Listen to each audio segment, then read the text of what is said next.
अस्सलाम वालेकुम दोस्तों। मेरा नाम मुकद्दस भट्ट। आज 3 जून 2022 है और आज मैं आपके साथ कोई क्रिप्टो न्यूज़ अपडेट्स वगैरह तो शायद इतनी शेयर ना करूं, लेकिन इस वीडियो में मैंने आपके साथ इन्वेस्टमेंट की एक ऐसी स्ट्रेटजी शेयर करनी है जिसको खसूसन अगर आप बिल्कुल क्रिप्टो मार्केट में न्यू हैं या आपको कुछ अर्सा ही हुआ है क्रिप्टो मार्केट में आए हुए, आपने इन्वेस्टमेंट किया लेकिन आपको कोई फ्रूटफुल रिजल्ट नहीं मिला, तो मैं आपके साथ इन्वेस्टमेंट के कुछ ऐसे डायनामिक्स, कुछ ऐसी स्ट्रेटजीज इन्फोग्राफिक के जरिए शेयर करने की कोशिश करूंगा जिसको अगर आप अंडरस्टैंड करें और उसको फॉलो करें तो मैं आपको गारंटी करता हूं कि आपकी क्रिप्टो मार्केट में की गई इन्वेस्टमेंट आपके लिए अफसोस का बायस नहीं बल्कि बायस फख्र बनेगी। डिपेंड करता है कि आप कितना उसको अंडरस्टैंड करते हैं और कितना आप उसको फॉलो करते हैं। लेकिन उससे पहले मेरे जैसे मलंग के दो मलंग बच्चे हैं, एक मेरी साहबजादी है जाइना फजर, ये स्क्रीन पे आपको नजर आ रहा होगा। ये मेरी साहबजादी है जाइना फजर और साथ ये मेरा बेटा है। इनका मैंने एक चैनल स्टार्ट किया है इल्मे आलम किड, उसका मैंने नाम रखा है। मैंने चंद दिन पहले भी इनके चैनल को आपसे रिक्वेस्ट की थी, प्रमोट किया था कि आप इनके चैनल को अपने बच्चों के लिए सब्सक्राइब करें ताकि मेरे बच्चे जो गेम्स वगैरह प्ले करते हैं और आपके बच्चे मोबाइल वगैरह पे वीडियोस वगैरह वॉच करते हैं तो आप उनको सब्सक्राइब कर दें। जब कभी ये वीडियो अपलोड करेंगे तो आपके बच्चे भी इंटरटेन हो जाएंगे। तो कल ये कोर फाइटर गेम प्ले कर रहे थे। कोर फाइटर बिल्कुल ऐसी है, मुझे आज भी याद है जैसे स्ट्रीट फाइटर गेम हुआ करती थी। आज से मेरा ख्याल है 30-31 साल पहले हमारा जब स्कूल टाइम था तो हमें उन दिनों 1-2 रुपया मिला करता था घर वालों से, बड़ी मुश्किल से वो भी। तो उस दौरान जब कभी स्कूल से वक्त मिलना तो हम गेमों में जाया करते थे, वहां से ये मेटल स्लग, स्ट्रीट फाइटर और पता नहीं रंग बिरंगी इस तरह की गेम्स वगैरह प्ले किया करते थे। और मैं वो अपनी गुड मेमोरी के लिए मैंने इस तरह का कंसोल बाहर से मंगवाया। मैंने ऑनलाइन बाय किया, बाहर से मंगवाया, बच्चों को मैंने ऑन करके दिया तो बच्चों का उसमें कोई इंटरेस्ट ही नहीं था। तो मैं हैरान था, यार बच्चे क्यों नहीं इंटरेस्ट ले रहे। तो बाद में पता चला आजकल की जो नस्ल है वो ये माइनक्राफ्ट, ये जीटीए, ये कोर फाइटर, इस तरह की जो हाई क्वालिटी ग्राफिक्स वाली गेम्स हैं उन गेम्स को पसंद करते हैं। तो इस तरह की, खैर ये अपना एक्सपीरियंस था। अभी मैं आपसे रिक्वेस्ट करूंगा, इस वीडियो का लिंक मैं इस वीडियो की डिस्क्रिप्शन में दे दूंगा। आप अगर चाहें अपने बच्चों को वीडियो दिखाना तो इसी वीडियो की डिस्क्रिप्शन में जाके ये इस वीडियो का लिंक होगा, आप वहां पे क्लिक करके इनकी वीडियो को वॉच कर सकते हैं। क्रिप्टो मार्केट की तरफ आते हैं। मैंने चंद दिन पहले भी आपसे रिक्वेस्ट की थी कि क्रिप्टो मार्केट में अर्निंग अपॉर्चुनिटी कभी भी मिस नहीं होती। अगर आप क्रिप्टो मार्केट का हिस्टोरिकल सारा जायजा लेते हैं तो आप देखते हैं कि क्रिप्टो मार्केट 4 ईयर साइकिल पे मूव होती है। हर 4 साल, और जिसका ताल्लुक बराह रास्त बीटीसी की हाल्विंग के साथ है, हर 4 साल बाद बीटीसी का माइनिंग रिवार्ड है जो हाफ हो जाता है। तो उस हर 4 साल के अंदर ऐसी कुछ डेवलपमेंट्स होती हैं जिनको अगर आप अंडरस्टैंड कर लें और उन डेवलपमेंट से फायदा उठाएं तो आप अच्छा खासा अर्न कर सकते हैं। उस 4 ईयर साइकिल के अंदर मार्केट बैरिश होती है, मार्केट साइडवेज मूव होती है, कई महीने 1-2 साल भी सम टाइम होता है, और मार्केट पैराबोलिक बुलिश भी होती है, कई गुना प्रॉफिट। और इसमें सिर्फ वो क्रिप्टो इन्वेस्टर जो सिर्फ अपने दो जज्बात को अच्छे तरीके से मैनेज कर लेते हैं वो सक्सेसफुल ट्रेडर होते हैं। वो कौन से दो जज्बात हैं? एक फियर पैनिक यानी घबराहट, और दूसरा ग्रीड यानी लालच। इन दोनों का गलत इस्तेमाल आपको अच्छा खासा नुकसान और फंसा सकता है, और इन दोनों का सही इस्तेमाल आपको अच्छा खासा प्रॉफिट दे सकता है। तो आज मैं कोशिश करूंगा इन्फोग्राफिक्स के जरिए आपको इस डायनामिक्स को, इस स्ट्रेटजी को समझाने की कोशिश करूं। सबसे पहली स्ट्रेटजी, इसको मैं 4 स्टेप में डिवाइड करता हूं। पहला स्टेप यह है कि जब कभी भी आपने बेयर मार्केट देखनी है, क्रैश पैनिक देखना है, खसूसन बेयर मार्केट जो कि आजकल चल रही है, आजकल इस बात में कोई शक नहीं है कि जितने क्रिप्टो मार्केट के बड़े बड़े एनालिस्ट हैं, इस वक्त जो क्रिप्टो मार्केट की हालत है इसको वो बेयर मार्केट कह रहे हैं, यानी मार्केट जो है वो क्रैश की सूरत में है। और जब मार्केट बेयर मार्केट होती है, क्रैश की सूरत में होती है, तो उस वक्त nobody like to buy bitcoin. मेरी इस स्ट्रेटजी के मुताबिक मैं आपको कहूंगा कि आपने इस सूरत में और कोई क्रिप्टो करेंसी बाय नहीं करनी, आपने सिर्फ बीटीसी बाय करना है। अब आप सोच रहे होंगे कि मैं वो क्यों कह रहा हूं, क्योंकि जब दोबारा मार्केट ने रिकवर करना है तो बीटीसी में तो पंप कम आएगा, आल्ट कॉइन्स में ज्यादा आता है। आपने मेरे साथ रहना, मैं आपको सारा समझाने की कोशिश करूंगा। आपने बीटीसी बाय करना है, क्यों करना है ये देखें। इस वक्त सारी मार्केट जब क्रैश कर रही है तो जितनी क्रिप्टो करेंसीज हैं जो कि बिटकॉइन नहीं है, यानी आल्ट कॉइन्स हैं, उनमें जो क्रैश है वो 70%, 80%, मतलब मोर देन 50% सारी क्रिप्टो करेंसी, सारी आल्ट कॉइन्स आपको क्रैश में नजर आ रही होंगी, ऑलमोस्ट ऑलमोस्ट सारी। लेकिन एक क्रिप्टो करेंसी है जो इस हिसाब से क्रैश नहीं की है, वो है बिटकॉइन। उसकी वजह क्या है? क्योंकि ये जो स्ट्रेटेजी मैं आपको बता रहा हूं, यही जो अच्छे बड़े इन्वेस्टर हैं जिनके पास मिलियंस ऑफ डॉलर की सरमायाकारी है, वो इस स्ट्रेटेजी को अपना रहे हैं। तो आपने भी उन्हीं के नक्शे कदम पे चलना है अगर आपने उन्हीं की तरह सक्सेसफुल होना है। तो आपने जब कभी बेरिश मार्केट, आपको पता कंफर्म हो जाए कि यार मार्केट अब बेरिश हो गई है, तो आपने और कोई क्रिप्टो करेंसी नहीं बाय करनी है। आपने जितनी इन्वेस्टमेंट है आपकी, वो सिर्फ आपने बीटीसी में करनी है। जब आप बीटीसी में करते हैं, इसी तरह आहिस्ता आहिस्ता बीटीसी जब अपना बॉटम देख लेता है, उस बॉटम को देखने के बाद, अपने रियलाइज प्राइस को देखने के बाद, या जितना उसने बैरिश होना है, जैसे ही बीटीसी अपना बॉटम देखता है, उसके बाद जब कंफर्म हो जाता है, मार्केट में अफवाह फैल जाती है, जी बीटीसी ने अपना जितना बॉटम देखना था देख लिया, फिर उसके बाद फोमो आना शुरू होता है और इन्वेस्टर्स की बीटीसी में एंट्री डलना शुरू हो जाती है, और उसके बाद बीटीसी की प्राइस पंप करना शुरू हो जाती है। जब बीटीसी की प्राइस पंप होती है, तो उस दौरान आल्ट कॉइन्स या तो क्रैश करती हैं, या वो उसी तरह स्टैग्नेट साइडवेज मूव होना शुरू हो जाती है। अब चूंकि आपने बेरिश मार्केट में इन्वेस्टमेंट की है, अब आप नेक्स्ट स्टेप में, नेक्स्ट फेज में चले जाएंगे। इस फेज में चूंकि आपने बीटीसी सस्ते में खरीदा था, तो आपने अब मार्केट से आउट होना शुरू हो जाना है। जब आपने देखना है कि यार बीटीसी में आप प्रॉफिट में जाते जा रहे हैं और प्रॉफिट आपका बढ़ता जा रहा है, आपने हर प्रॉफिट को कैश आउट करवाना है। यानी जैसे कभी मार्केट बीटीसी की प्राइस जो है वो पंप करे को 10%, 20%, तो आपने अपना बीटीसी 10 से 20% सेल करके, तो आपने आल्ट कॉइन खरीदना है। फिर आपने आल्ट कॉइन में जाना है। जब बीटीसी पंप करना शुरू हो जाए, फिर आपने बीटीसी को सेल करके आल्ट कॉइन्स खरीदना शुरू कर देना है। वो आल्ट कॉइन कोई भी हो सकते हैं, उस हवाले से मैं आपको थोड़ा सा गाइड भी कर दूंगा। वो आल्ट कॉइन्स आपने इस वजह से खरीदने हैं क्योंकि उस वक्त आल्ट कॉइन या तो आपको क्रैश यानी सस्ते तरीन आल्ट कॉइन्स मिलेंगे, या वो साइडवेज मूव हो रहे हैं तो वो बेहतरीन प्राइसेस है। जब आप आल्ट कॉइन खरीदना शुरू करते हैं, फिर नेक्स्ट स्टेप क्या हो जाता है? नेक्स्ट स्टेप जाहिर बात है, बीटीसी ने अपना जितना टॉप देखना है, देखने के बाद बहरहाल जितना उसने पंप करना है, पंप करने के बाद उसने कंसोलिडेशन मोड में आना है। जब बीटीसी ने कंसोलिडेशन मोड में आना है, तो उस वक्त आल्ट कॉइन की प्राइसेस ने पंप करना शुरू करना है, क्योंकि जो बीटीसी में इन्वेस्टर्स हैं वो वहां से प्रॉफिट निकाल के आल्ट कॉइन में फेंकना शुरू करते हैं, और जब आल्ट कॉइन्स में आता है तो आल्ट कॉइन्स की प्राइसेस पंप होना शुरू हो जाती है। और यहां पे आपका तीसरा स्टेप है, क्योंकि आपने पिछले स्टेप में आल्ट कॉइन्स सस्ते में खरीदा था, अब आल्ट कॉइन्स पंप होना शुरू हो गए। अब आपने हर आल्ट कॉइन्स जहां जहां इन्वेस्टमेंट किया, उसके हर पंप पे 10%, 20% पंप पे आपने अपना 10%, 20% आल्ट कॉइन दोबारा सेल करके, आपने स्टेबल कॉइन में कन्वर्ट नहीं करना उसको, आपने उसको दोबारा बीटीसी में कन्वर्ट कर देना है, क्योंकि बीटीसी कंसोलिडेशन में आ रहा है, बीटीसी की प्राइस क्रैश कर रही है। तो बीटीसी की प्राइस क्रैश कर रही है, इसका मतलब यह है कि आप बीटीसी सस्ते में दोबारा खरीद रहे हैं। तो जब आपने आल्ट कॉइन पंप करना शुरू हो जाए, आपने आल्ट कॉइन से आउट होना शुरू हो जाना है और बीटीसी में दोबारा इन होना शुरू हो जाना है।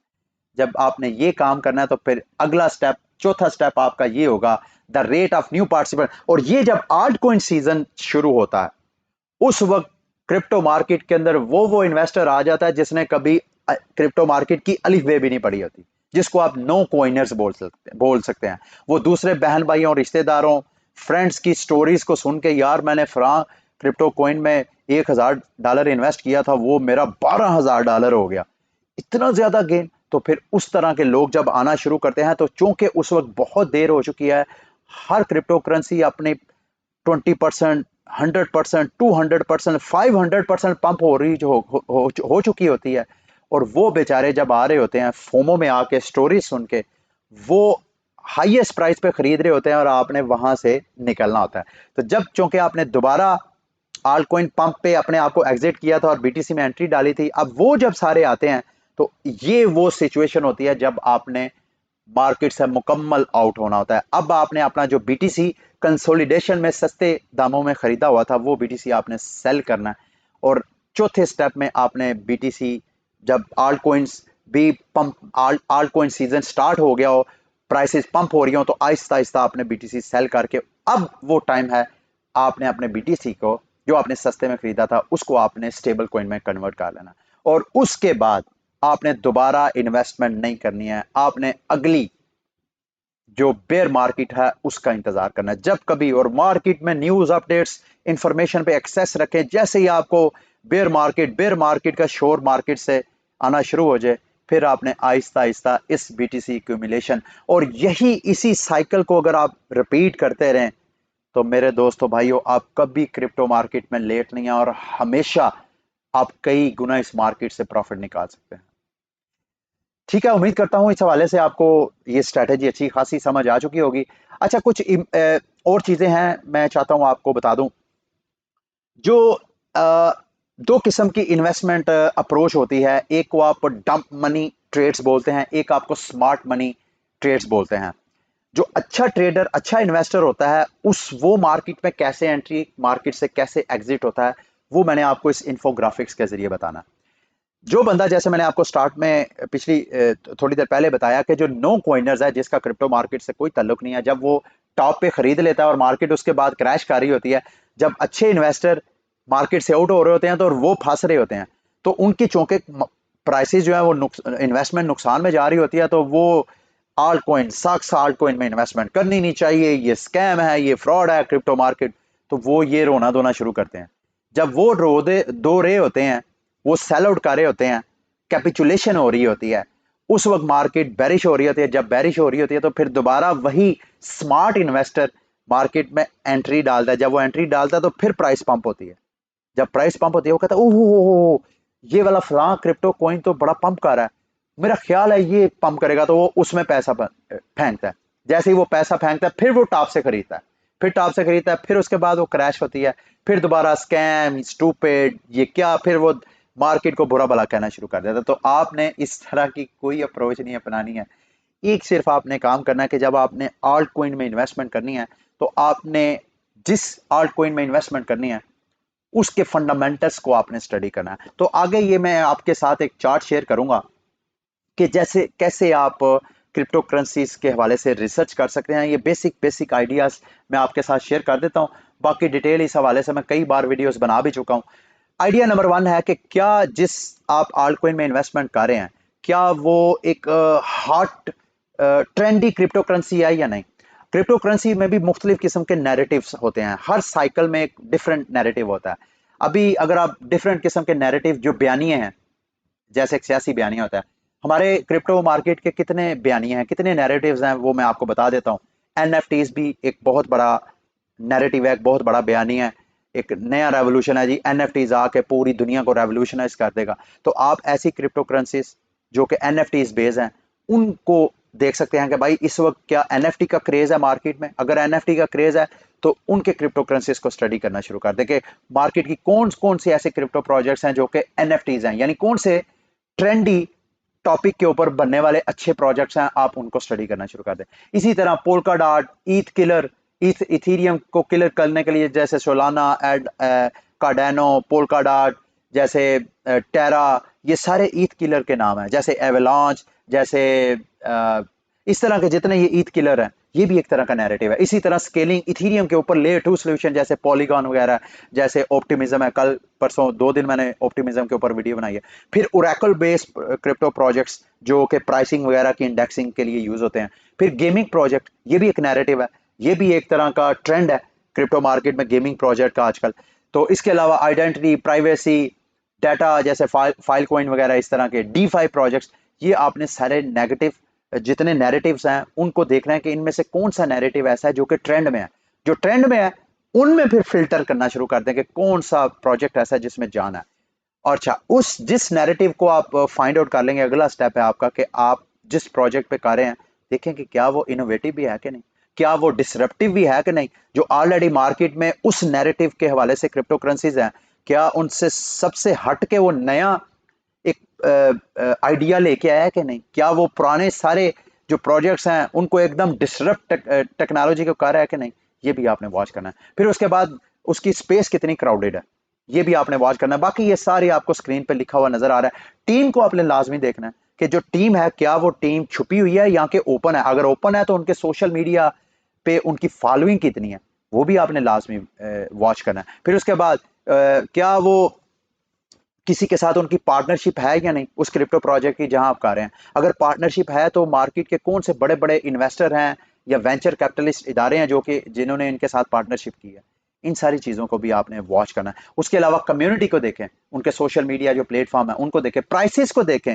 कि कितना पंप और डंप हो रही है और कितने पर्सनल टोकन होल्डर्स कौन से हैं, ये भी आपने लिक्विडिटी देखनी है कि आप कहाँ कहाँ उसको खरीद सकते हैं, उसकी ट्रेडिंग कहाँ पे कर सकते हैं। तो ये वो सारी चीज़ें आपने ड्यू डेलिजेंस में आता है, इसको आप ड्यू डेलिजेंस बोलते हैं।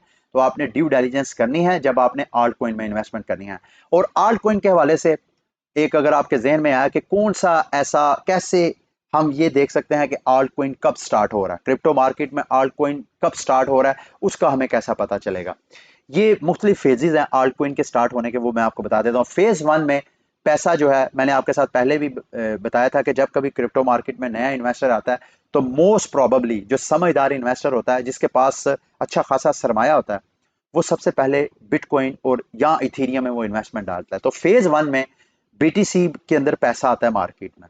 जब बीटीसी पंप करना शुरू कर देता है, फिर साथ साथ बीटीसी से पैसा निकल के वो इथेरियम में भी चलना शुरू हो जाता है। जब इथेरियम और बीटीसी की प्राइसेस ओवरलैप होना शुरू हो जाती हैं, यानी इथेरियम बीटीसी को आउट परफॉर्म करना शुरू कर देता है, यानी इथेरियम में पैसा ज्यादा, इथेरियम की प्राइस ज्यादा पंप करना शुरू हो जाती है और बीटीसी की प्राइस जो है वो डाउन होना शुरू हो जाती है, तो फिर क्रिप्टो मार्केट फेज 2 में एंटर हो जाती है, जो कि आल्ट कॉइन्स का यूं समझ लें कि फेज 1 स्टार्ट हो जाता है, जहां से आल्ट सीजन स्टार्ट होना शुरू हो जाता है। तो आपने जब कभी भी आल्ट सीजन को अंडरस्टैंड करना कि कब आल्ट सीजन, तो आपको बीटीसी और इथेरियम का जो चार्ट है उसको हमेशा वॉच करते रहना चाहिए। जब कभी आपको बीटीसी की प्राइस इथेरियम के अगेंस्ट पंप होती हुई नजर आए तो इसका मतलब है कि अभी आल्ट सीजन स्टार्ट नहीं हुआ। जब कभी इथेरियम आउट परफॉर्म करे और इथेरियम की प्राइस बीटीसी के अगेंस्ट पंप करना शुरू कर दे, तो आप समझ लें कि ये आल्ट कॉइन अब स्टार्ट होने शुरू हो गया। फिर उसके बाद आल्ट कॉइन जो है, जब इथेरियम मुकम्मल तौर पे ओवरलैप कर जाए बीटीसी की प्राइस को, इथेरियम की प्राइस पंप होना शुरू हो जाए, फिर क्या होता है कि अगला फेज शुरू हो जाता है, जिसमें जो इन्वेस्टर है वो इथेरियम से पैसा निकाल के मार्केट की जो दीगर आल्ट कॉइन्स हैं उनमें इन्वेस्टमेंट करना शुरू हो जाते हैं। तो उनमें से इथेरियम से निकल के जो दीगर लार्ज मार्केट कैप रखने वाले क्रिप्टो प्रोजेक्ट्स हैं, जो कि नॉर्मली इथेरियम किलर्स ही होते हैं, जैसे कार्डानो है, जैसे पोल्काडॉट है, जैसे एवलांच वगैरह, उनमें इन्वेस्टमेंट करना शुरू कर देते हैं। तो जब ये फेज 3 है आल्ट सीजन का, आपने उस वक्त भी इसको वॉच करना है। फिर उसके बाद regardless of the market cap, फिर ये जो फेज 3 है ये फेज 4 में उस वक्त बदलता है जब सारा जो आल्ट आल्ट जो बड़े जो मार्केट कैप्स हैं रखने वाले आल्ट कॉइन्स हैं, उनके साथ साथ दीगर आल्ट कॉइन्स भी आहिस्ता आहिस्ता पंप होना शुरू हो जाते हैं।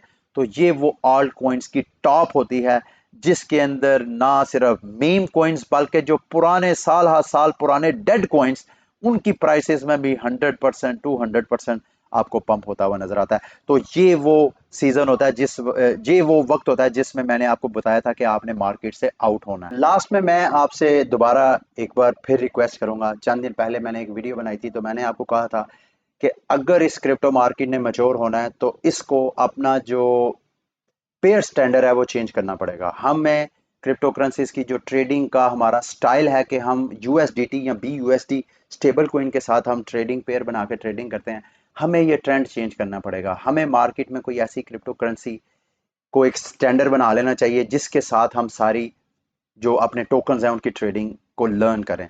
तो दोबारा आज इस वीडियो को एंड करने से पहले मैं रिक्वेस्ट करूंगा कि अगर आप बीटीसी को स्टैंडर्ड बना के ऑल्ट कॉइन्स में ट्रेडिंग वगैरह करते हैं तो उससे आपको बेनिफिट हो सकता है। ये चार्ट में आपको हमेशा आप टोकन्स का बीटी यूएसडी की सेंस में, यानी यूएस डॉलर की को जहन में रख के स्टैंडर्ड रख के अगर आप ट्रेडिंग करेंगे तो आपको बाज़ाहिर तो बेनिफिट नजर आ रहा होगा, लेकिन हकीकतन वो आपको बेनिफिट नजर नहीं आ रहा होगा, हकीकत में आपको लॉस हो रहा होगा। वो कैसे, या थोड़ी देर के लिए मिसाल ये आपके सामने आपको इन्फोग्राफिक के जरिए समझाता हूँ। आप कोई आल्ट कॉइन बाय करते हैं एक बीटीसी की देके, आपके पास एक बीटीसी है, और ये जो जितनी मैंने आपको स्टार्ट में स्ट्रेटेजी समझाई है इसमें कहीं भी मैंने स्टेबल कॉइन का जिक्र नहीं किया, खसूसन जब बीटीसी से आल्ट कॉइन और आल्ट कॉइन से बीटीसी में जाना। तो उस वक्त अगर फॉर एग्जांपल आपके पास एक बीटीसी है और उसका टाइम हो गया कि अब आपने बीटीसी से एग्जिट होकर आल्ट कॉइन खरीदना है, तो आपने बराह रास्त बीटीसी को अपने आल्ट कॉइन्स में कन्वर्ट करना है। तो थोड़ी देर के लिए इमेजिन करें कि आप एक बीटीसी दे के कोई आल्ट कॉइन खरीदते हैं जिसकी $2 प्राइस है। अब वो प्राइस जो है आगे थोड़ी देर जब ऑल्ट सीजन स्टार्ट होता है तो प्राइस डॉलर की सूरत में उसकी प्राइस अप्रिशिएट हो जाती है। लेकिन अगर उसको बीटीसी में देखा जाए तो बीटीसी में उसकी वैल्यू जो है वो आपको थोड़ी देर के, ये फर्स्ट स्टेप है, ये दूसरा, alt coin is know worth. जो आपने $2 डॉलर की सूरत में आपने उस पर इन्वेस्टमेंट की थी ना, अब उसकी डॉलर की सूरत में प्राइस बढ़ के 2.40 पे चले जाती है। तो आल्ट कॉइनर जो है वो ये सोचता है कि यार मुझे तो 20% हिज, हाँ, तो वो कहेगा कि यार मुझे तो 20% जो है वो उसमें प्रॉफिट हुआ है। हालांकि what really happens is alt coiner has lost 60% of BTC, जबकि बीटीसी की सूरत में अगर देखा जाए तो उसको 60% लॉस होता है। तो ये जो पेयरिंग का स्टैंडर्ड है, इस हवाले से भी आपको ज्यादा से ज्यादा अंडरस्टैंडिंग करनी चाहिए कि क्या चीज आपको सूट करती है। At the end of the day आपने गो के डॉलर ही कैश आउट करवाने हैं, लेकिन जब तक आपने ट्रेडिंग करनी है उस वक्त तक भी एटलीस्ट आप अंडरस्टैंड कर लें कि यार आपने बेस करेंसी के जरिए ही ट्रेडिंग करनी है टोकन्स की, तो आपको अच्छा खासा बेनिफिट हो सकता है। और उसी को जेन में रख के आपने देखना है कि यार ये बेस करेंसी में मुझे प्रॉफिट हो रहा है या कि मुझे लॉस हो रहा है। आपने उसको स्टैंडर्ड रख के तो प्रॉफिट और लॉस का अंदाजा लगाना है, आपने डॉलर की सूरत में नहीं रखना। जैसे कि इस एग्जाम्पल में देखा जाए तो जो इन्वेस्टर है, आल्टकॉइन इन्वेस्टर, उसको 20% प्रॉफिट हुआ है, जबकि उस बेस करेंसी जिसको दे के उसने आल्टकॉइन खरीदा था उसमें 60% उसको लॉस हो रहा है। तो इस हवाले से आप ज्यादा से ज्यादा अपने आप को एजुकेट करें। मैं भी कोशिश करूंगा जितना मटेरियल मेरे हाथ लगा मैं आपके साथ लाजमी शेयर करूंगा। ठीक है, ये था आज का बुलेटिन। उम्मीद करता हूँ कि आज का बुलेटिन भी आपके लिए इंफॉर्मेटिव रहा होगा। अगली वीडियो तक के लिए मुझे इजाजत दें। अल्लाह हाफिज।